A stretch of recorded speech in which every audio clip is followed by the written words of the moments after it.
Tenho que dizer as verdades, não posso ficar calado. Para mudar o Brasil, tem de mudar o Senado. Temos de botar alguém honesto lá para ser presidente do Senado e não essa jossa que está aí, o Rodrigo Pacheco.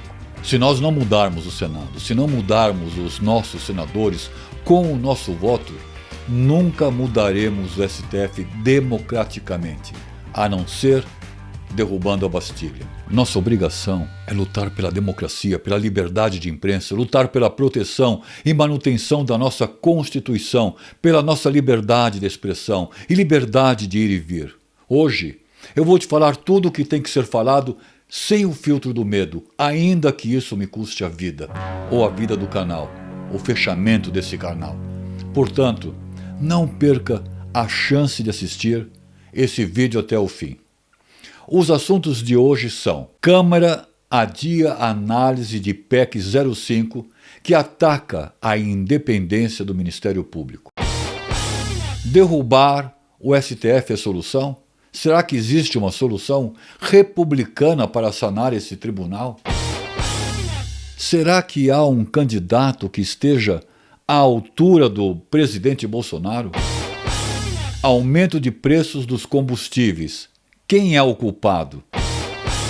O Brasil não é mais o mesmo. O que poderia acontecer caso Bolsonaro fosse derrotado por fraude ou até mesmo derrotado honestamente? É o único canal que mete o ferrão sem dó. Vamos ao primeiro assunto. Câmara adia análise de PEC 5, que ataca a independência do Ministério Público. Não vou falar muito sobre esse tema. Se você quiser saber mais, deixarei o link aí para a notícia e a análise do Deltan Dallagnol e dos comentaristas da Jovem Pan.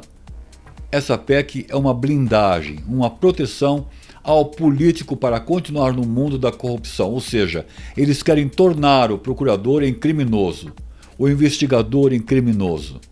Se essa PEC 05 for aprovada, amigo, ou tu faz uma revolução e derruba a Bastilha, ou tu foge do Brasil, porque o Brasil estará acabado. O meu conselho? Não espere pelo 15 de novembro para ir às ruas. É agora.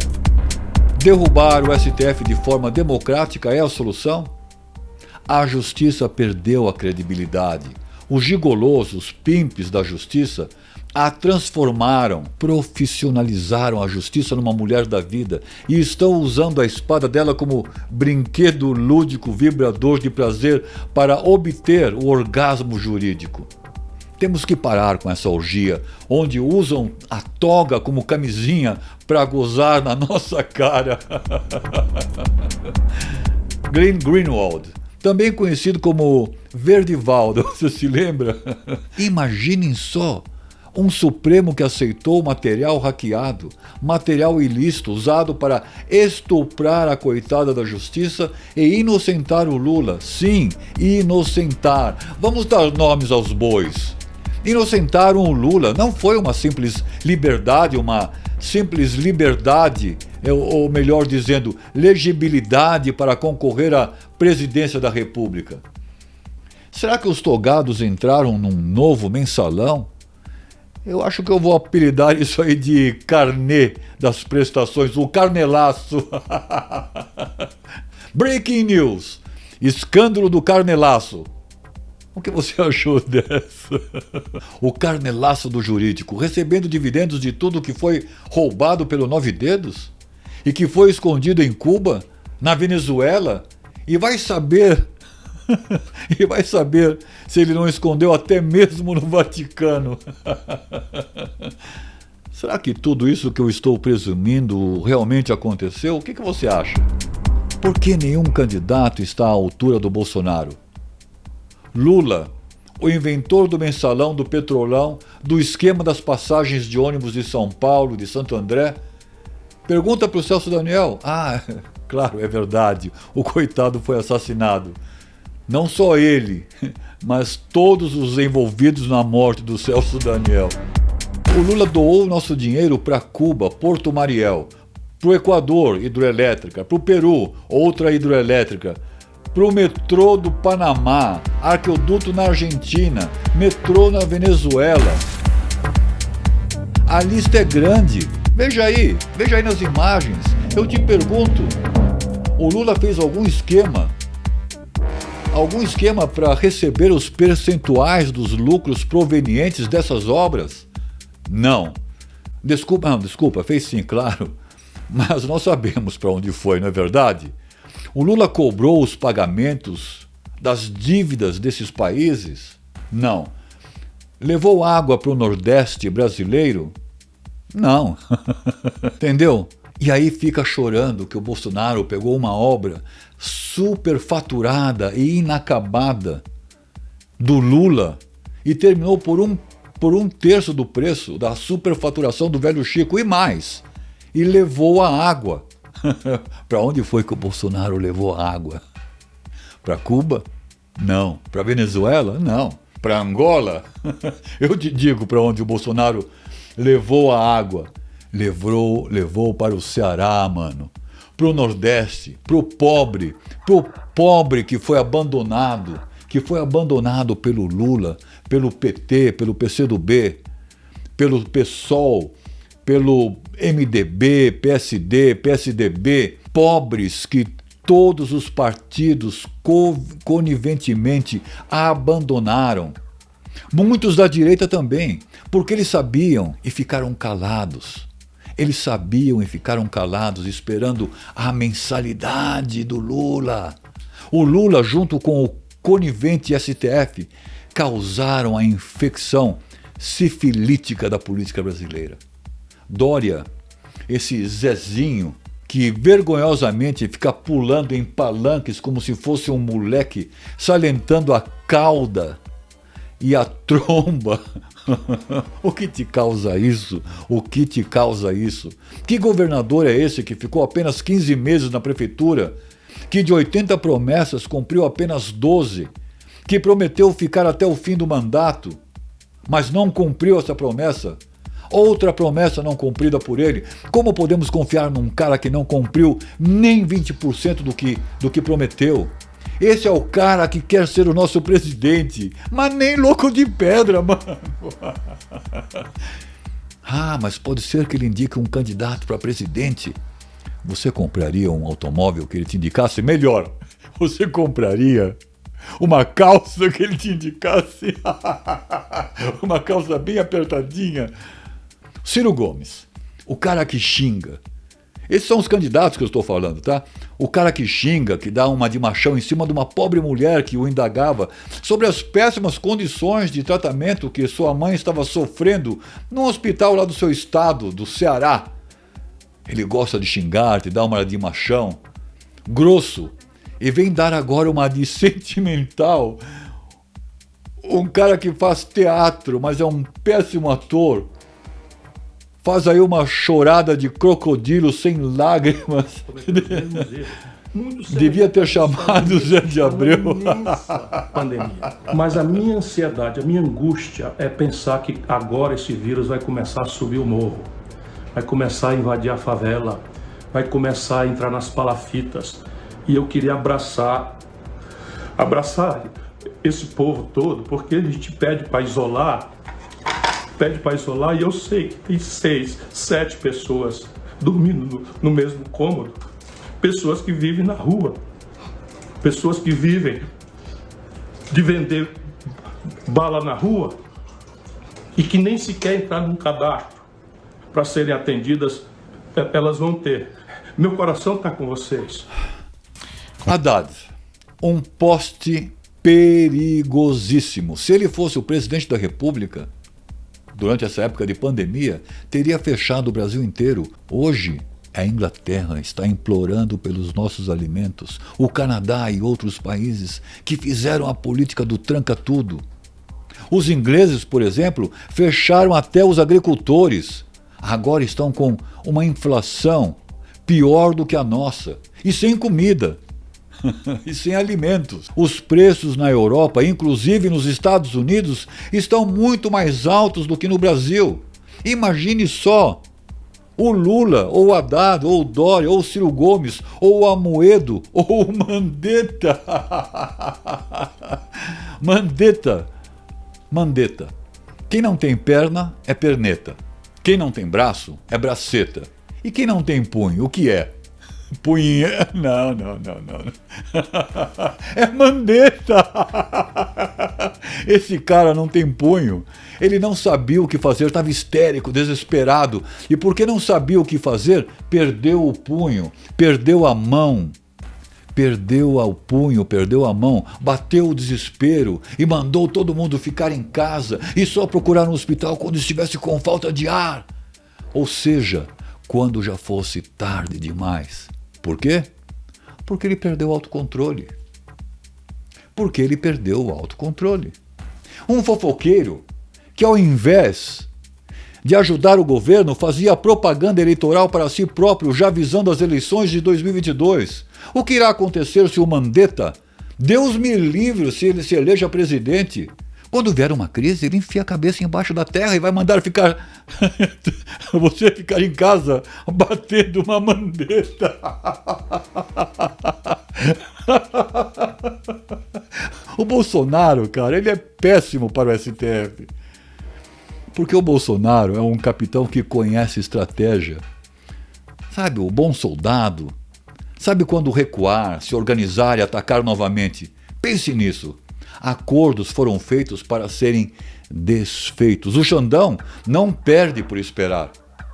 Apesar de toda a rincha e ciúmes do passado que o STF tinha do Moro, ciúmes que tinham do Moro, principalmente o Gilmar Mendes. Mas agora que o Sérgio Moro já virou apenas um chuchu sem gosto, chuchu sem gosto, agora o STF até que faria a campanha para o Sérgio Moro, pois ele já não é mais relevante. E além disso, se desse uma zebra, digamos, e o Moro se elegesse, ele seria muito mais fácil de ser achincalhado do que o Bolsonaro. E a prova é que ele foi achincalhado, foi manipulado com uma faca de 2 gumes. Entre muitas tentativas de facadas na reputação do presidente, a do Sérgio Moro foi uma facada de 2 gumes. Enquanto ele desgastava a imagem do presidente com falsas acusações implantadas na cabeça dele, ele se autodestruía e também mostrava como era fácil de ser manipulado, pois, como eu já venho dizendo há muito tempo, o Sérgio Moro não tem inteligência política. É um outro tipo de inteligência. Ele foi um excelente juiz, mas um péssimo político. Enquanto o Bolsonaro estava e está preocupado com o bem de todo o povo brasileiro, inclusive o povo brasileiro que segue a esquerda, o Moro estava preocupado em apunhalar com a faca traiçoeira de 2 cortes que lhe deram. Quem o manipulou, quem virou a cabeça dele, eu não sei. Talvez o Dória, talvez a panfletagem de esquerda tipo Cruzoé ou Antagonista, ou a Band News, mas o fato é que se deixou levar. Se ele não aguentou a pressão durante o governo do Bolsonaro, imagine o Moro como presidente, como nosso presidente. O nosso presidente sim é um grande exemplo de resiliência. Ele sim tem inteligência política. O Sérgio Moro foi derretido, talvez disputar para vereador, deputado e depois senador. Isso sim seria bom para ele. Uma escolinha de política. Como presidente, ele seria engolido pelo STF, nesse momento pelo menos. Seria a perda de uma excelente oportunidade de se candidatar a vereador. Na pior das hipóteses, é claro. Quarto assunto: aumento de preços do combustível, dos preços em geral. Quem é o culpado? O presidente derruba o SMS do combustível, esperando que os governadores diminuam esses impostos em seus estados. Mas eles não só não diminuem, como ainda por cima aumentam as taxas. Veja o que disse o presidente da Câmara dos Deputados, o Arthur Lira. Abro aspas. Sabe o que faz os combustíveis ficar mais caros? São os impostos estaduais. Os governadores têm que se sensibilizar. O Congresso vai debater o projeto que trata do SMS ad rem, sem rodeios, para que ele tenha um valor fixo, não fique vulnerável aos aumentos do dólar, do petróleo, porque esse a gente não controla. Fecho aspas, disse o deputado. Abro aspas. Governadores tem que dar a sua cota de sacrifício. Estão arrecadando muito nesse momento da pandemia. Fecho aspas, acrescentou o deputado. Governadores têm que dar a sua cota de sacrifício? Governadores, sacrifício? O combustível está caro por culpa deles, por causa da ganância para que seus estados tenham um lucro exacerbado e sustentem seus passeios. Exacerbado para sustentar seus passeios nas praias de Miami, nos hotéis do Rio de Janeiro, na construção de estádios para que possam superfaturar e faturar com as empreiteiras. Né, Helder Paspalho? Cadê os respiradores? Onde está a nossa grana? O que você fez com ela? Por que ele não foi convocado a essa vergonhosa CPI do circo? Circo com gazelas saltitantes e bufões acusados de pedofilia? Acusados de pedofilia? Que tipo de gente é esse? Mas deixa eu me acalmar. Bem, isso é uma coisa. E a outra coisa é a política matreira do desgaste do presidente. Mas o povo acordou. Governadores de meia pataca, o povo acordou. Esse inscrito aqui no meu canal, que está me ouvindo agora nesse exato momento, aqui nesse vídeo, é muito mais inteligente do que vocês todos. Governadores de meia pataca. Nós estamos vendo tudo, estamos vendo seus hábitos de descansar em Miami em plena pandemia, num hotel de luxo do Rio de Janeiro, e tudo isso às nossas custas. Safados, safados. Não adianta saltitarem e apertarem as calcinhas na cauda. Nós estamos vendo tudo. Estamos vendo que ao invés de governarem, ficam gastando nosso dinheiro e tempo em tentar derrubar o presidente. Nós estamos vendo a diferença entre um bom governador, tipo o Romeu Zema de Minas Gerais, e aqueles que roubaram o dinheiro que o governo federal enviou para combater a pandemia. Cadê o dinheiro? Cadê os respiradores? Miseráveis! Chegaram a vender cilindros de oxigênio em casas de maconha. Eu ouvi mesmo dizer que a maconha ajuda na falta de ar. Ajudou? Ajudou o bolso do governador do Amazonas. O que ajudou o povo do Amazonas foi os cilindros que o governo federal enviou e que o Luciano Hang enviou. O Brasil não é mais o mesmo. O Brasil não é mais o mesmo. O que poderia acontecer caso Bolsonaro fosse derrotado, ainda que honestamente derrotado, o que eu não acredito. Nem com fraude será derrotado. Mas, supondo, para o exercício da reflexão, se o presidente Bolsonaro for derrotado, não precisam de PEC 5, o Brasil se transformará na PEC 5. Impunidade total à corrupção. Entrada massiva dos chineses comprando o Brasil. E aí?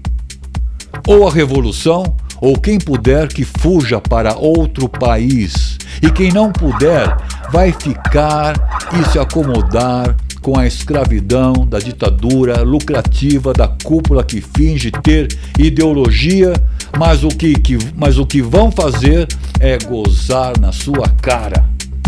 Mas fique feliz e dance no pancadão, porque a sua filha provavelmente estará lá dançando no pancadão. E muito provavelmente também a sua esposa. Pense bem antes de votar. Não espere o dia 15 de novembro para ir às ruas. Sem mais para o momento, o Zangão News. É o único canal que mete o ferrão sem dó.